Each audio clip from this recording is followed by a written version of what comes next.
try to make them hang up on me. I just told them, I don't have any money. Go ahead and sue me. What are you going to do, dude? You got to understand, their whole roster is fucking deadbeat losers like me. They're trying to find somebody that gives them a ray of light, like we should go after this guy. But I want you to explain to me then why I'm getting sued by the person that I never spoke to. That's my point. Dude, because they probably all talk. They all talk to each other. Yeah, where they have a clubhouse where they meet every week. Dude, have you ever bought? Poker? Have you ever fucking bought something? Right? You buy whatever. You buy a fucking ham, egg, and cheese sandwich. Next thing you know, you're just getting junk mail from people who make ham. That's a terrible. It is. But whatever. You buy a fucking refrigerator, then all of a sudden, you're getting all these catalogs. You don't think they talk to each other, Joe? That's never happened to me ever. But I, look, the point is they're fucking suing me, and the guy lent me $2,000 to get me out of the hole. I didn't know what. Look, I panicked. I'm not going to lie to you, dude. I got really freaked out when they were like, "We're going to sue you. Here's your court date. Pay us the money, or you're going to court." I got freaked out, dude. That's a scary thing. You should have had fun. I want to hear some listeners call in. I want to hear somebody actually had fun with their creditors. And I want to hear, like, I don't believe that I think that, this is what I think, okay? With my complete lack of fucking research on this. Okay. I really think that they probably have levels on their phone calls, and the first time they call you is they see if you're going to be scared. And if you're scared and you take them seriously, they move it to, like, DEFCON 2, you know? I don't know, man. That sounds...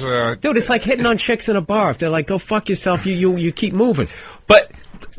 I hear what you're saying about having fun with them on the phone. Let me role play with you really quick what it was like to try to talk to them. And I couldn't, this is why I couldn't have fun with them. You be me. Okay, I'll be you. Go ahead. Be me. And okay. Be like pussified. I'm serious. Like be like me, because you know how I would be. Okay, I'll do you. Seriously. Go ahead. Thank you for calling Midland Credit Funding. Yeah, hi, I'm really scared. I owe you guys money, and I don't know what to do. Sir, we're done. Pay us the money, or we're going to court. But Sir, we're done. I don't know what to do. Sir, we're done here. You're we're done. Me feel Goodbye. Bad. Click. That was every phone call. Was just like that. It wasn't. It what? You weren't there, Bill. Joe, you're going on your heart with this one. Joe, how would they possibly try to get money out of you that way? I'm not talking to you for the rest of the show. You're siding with those cunts. All right. You got me there. But, Joe, I'm just saying, like, that doesn't make sense to me. Let's see if any of these callers, does anybody have a creditor? Yeah, no one's, well, not yet. No one's calling with the credit What are yet. they calling about right now? We still have some beer pong. Yeah, they're callers. agreeing that beer pong is disgusting. And, is everybody against beer pong? Bill should have had a free shot at him. Here. Scott, you're on the air. Hey, what's going on, boys? Good show. Thanks, man. Hey, Bill, you should have got a free shot if that guy laid his hands on you. You should have got at least one slap back. You know, you let him away too easy. And do you know what kind of shot I'm talking about? Where somebody comes up, you ever somebody come up and congratulate you in air quotes, and they kind of slap you a little too hard on the back? You ever had that kind of shit happen? It was one of those moments. And because I'm a gentleman, Joe, I just said, hey, you know, don't put your hands on me. I didn't get crazy, Joe. I didn't get crazy. I don't like this guy calling up with his Southern ethics. Where I come from, let me tell you, my daddy taught me. It's bothered me. Nobody was there but you, so nobody knows how he laid his hands on you. Okay, well this is. You see what I'm saying? Yeah, I see what you're saying, Joe. Okay, I was there. I was there though. That's the difference, Joe. I was there. Okay, look, I'm going to tell you this right now. I definitely had a bunch of beers in me. He had a bunch of beers in him. All right? That's my only argument, is that it just got out of hand, but it wasn't because he's a cunt. It was a misunderstanding. Well, these were the two things that happened, Joe, is he slapped me in the neck, and he said he was going to fuck my mother, okay? And all I said in response to those was, don't touch me, and, you know, don't say that kind of shit to me. That was it, Joe. And then I had to do that, or he's going to continue doing it. It's like prison, Joe. Super Bowl party. Just like prison. Prison rules? Yeah. Beer pong rules. You know what, dude? Whatever. We started off this show in, like, just a fucking argument. All right? You know what? I'm sure your friend's a good guy, but you know what I mean? Just tell him not to slap somebody in the neck who he doesn't know. Right. And don't walk around saying you're going to fuck my mother, because, I don't know, I'm crazy. I find that annoying. He tells the story differently. That's all. When I told Jay about this, because Jay knows him pretty well, I was like, Billy and them almost went to blood. Jay was like, what? Like, he couldn't even believe it. Like, he was like, with Scott? Like, he couldn't, it was like... That's your best character witness? Yeah, you're right. Big J? Yeah, you got a good point. Big if you guys only knew... comedian. If you guys knew Big J, you'd know where... All right, Joe, you know what? Let's we want to talk to Todd in New York. He says he's a bill collector. Okay. Oh, yeah, let's beautiful, go. beautiful. Todd, you're on Uninformed. Yeah, I used to be a bill collector in the city. Everybody, you guys talk to each other about all you do is got to run your names and stuff. It's easy to find out if you owe money. Okay, well, let me ask you this. When you used to call people up, you know, you must know when you work there, do you realize that, like, a certain amount of people, you're just never going to get money out of them because they're broke? Without a doubt. You don't even talk about court. You don't blow your load all at once. You freaking scare them first. But, yeah, you know you're not going to get your money from them. That's very interesting. So you scare them first. So basically, how do you know whether you've scared them or not?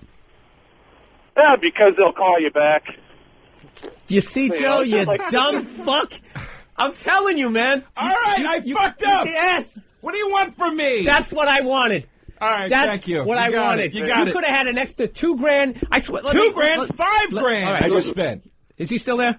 Oh, he just hung up. Dude, I'm telling you right, Joe, you could have had all that. All you had to do was just say, I don't have any money. Come get me. I just spent $5 grand to settle this. I fucked up. I'm done. But you know what? I look at it like this.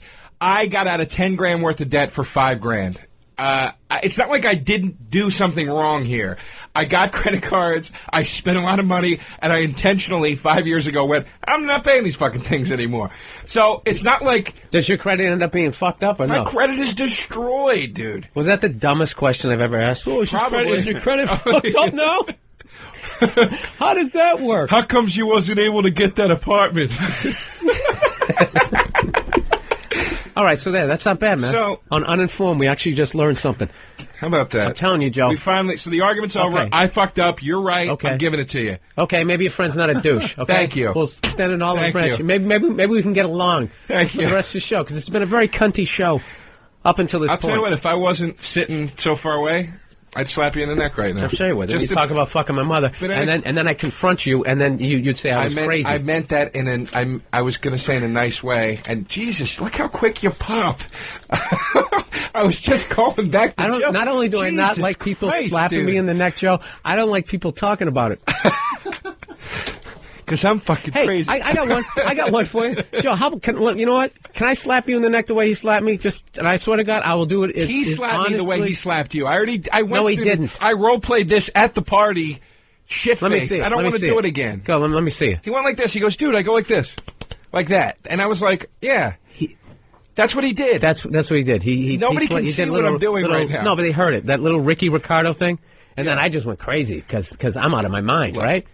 Everybody was drunk. You guys are both good dudes, but obviously you pushed the wrong buttons in each other, and it got a little heated, and it's I didn't over. push any buttons. Oh, he slapped my buttons. I hardly believe that. Yeah. Okay. I can't help it if I'm good at talking shit, and he got mad. The purpose of the creditor, whatever situation, you know, what we're trying to lead into with that situation going on with the creditor and being broke is how funny it is in this business as a comedian when you're just not where you thought you'd be, and when you're kind of broke. I know, dude. How long you been doing this for? Stand up. 5 years, going on 6 now. All right. So when you did your first open mic, where did you see yourself? At what are you pushing 30? I'm 29. Oh, yeah. But that's the funny part, is when I did my first open mic, I am so much farther along than I thought I would be when I did my first open mic. If you would have came to me and said, in 5 years, where are you going to be at? I mean, when I started out doing comedy, I used to say to people, if I could deliver pizza for 20 hours a week and then make the rest of my living on comedy for the rest of my life, I'd be content. And people were like, what are you, crazy? And I was like, no, man, that was like it. So I'm so much farther now than I thought I would be going into age 30. But now that I'm here, it's nowhere near where I feel like it should be. And it's like, you know what I mean? Like, I should No, be that more made no famous. sense. You said you were going to be a fucking pizza guy, and now you're doing a radio show. When I first started. But I'm saying you get into the business, and as you progress...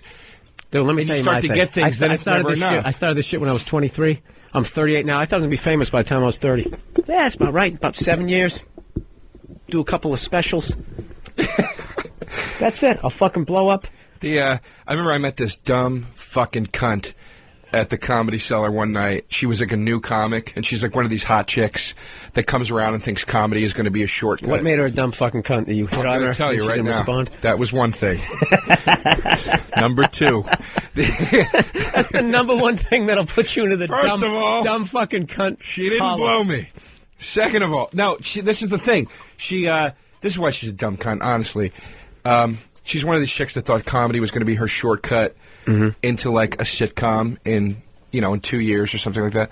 And she's, like, really hot and everything. And she's sitting at the table, and she's like, I'm on the fast... She's been doing comedy, like, a year and a half. She's like, I'm on the fast track with this shit. I'm on the fast track. I'm not doing this 10-year plan bullshit. Not me. I ain't waiting around. I'm making it quick. That's the only way I can make... It's like, really, you dumb fucking snatch? Like, HBO comes down here every night. Who wants a special? No, I'm going to wait. Give me 8 more years. I'm going to, like... It's just... You have these fucking ideas in your head. So what happened to her? I think she ended up showing us her tits and pussy later that night in front of the club. I swear to God, I'm not kidding. She is on the fast track. She's probably doing that on all her auditions. I'm not about this trying to memorize the lines. You don't act, you pull out your vagina. Yeah, she did in front of the club. What a dumb fucking idiot. Jesus Christ. Ask you a question. Where the fuck? Like, every time I want to go to a caller, Danny is running out of the goddamn room. I don't know. But anyway, you think... He's run out of the room like 15 times, Danny. Yeah, well, I saw there's somebody on the hotline. I don't know who it is. On the hotline? Yeah, he says Dude, he's your look at all these people. He says he's calling. your cousin. You know, you got a cousin named Ralphie?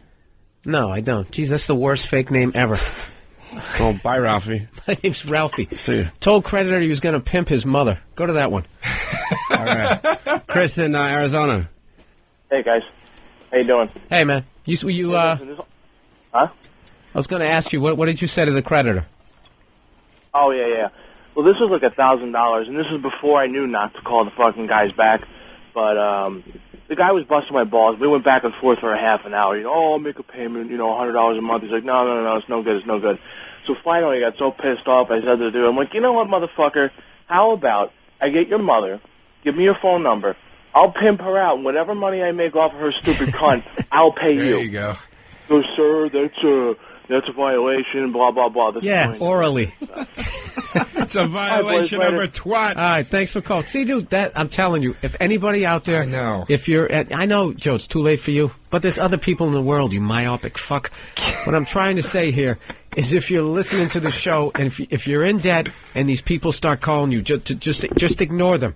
Or have fun with them. Just tell them you're broke. Because if you take them seriously, you're going to end up like Joe, being excited that you only had to give them $5,000.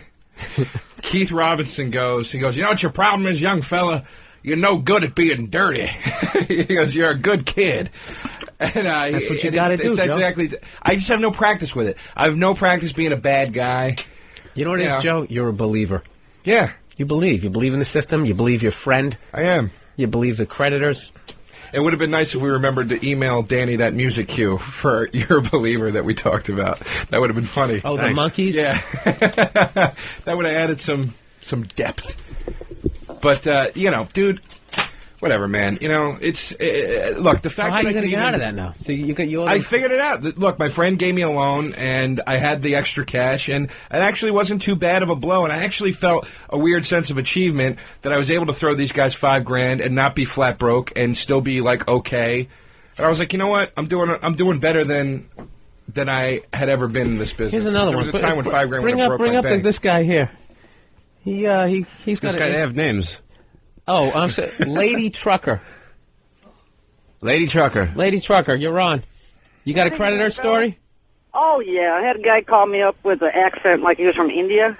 Uh-huh. And in Texas, you can't garnish people's wages. So he's like, well, I'm going to have to start garnishing your wages.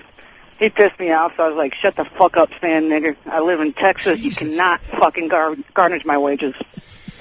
All right. Yeah, to take it to that level? Oh, yeah. You're a real... Can I ask you a question? Are you the one writing all that racist stuff on YouTube? No. Remember you were talking about that? You could film an orange on YouTube, and within 7 comments, someone's going to drop the N-word. Well, yeah, It's only a matter of time. What part of Texas do you live in? Victoria. Victoria, where is that? Southwest of Houston, southeast of San Antonio. Oh, that's where you guys got a big. That's where you guys dragged that dude behind the truck.